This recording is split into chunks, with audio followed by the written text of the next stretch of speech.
Ана тілің арың бұл, ұятың боп тұр бетте, өзге тілдің бәрін біл, өз тіліңді құрметте деп, Қадыр Мырзалиев ақын атамыз айтқандай, жалпы қоғамымыз ана тілін өз анасындай қорғап қастерлеуі тиіс. Нөмірі 42-ші орта мектебінде қыркүйек айында өткізілген тіл мерекесінде 8-ші В сынып оқушыларының қатысуымен қазақ тілін кеңейтудің жаңа трендтері атты дебат сайысы өтті. Егеменді еліміздің тұғыры қашанда тілмен биік. Тіл мәселесі туралы оқушылар көкейді тескен көл ойларымен сусындатты.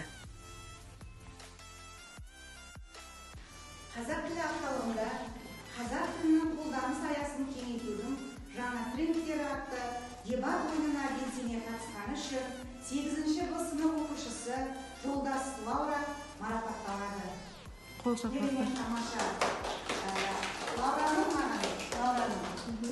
Сондай бір өзінің ойын жеткізгені, сұрақты дұрыс жүйелі қойғаны маған өзіне қатты ұнады. Рахмет айналайын. Қазақ тілі апталығында қазақ тілінің қолданыс аясын кеңейтудің жаңа трендтері атты дебат ойынына белсене қатысқаны үшін 8-ші В сынып оқушысы Тұрғынбай Жанерке марапатталады.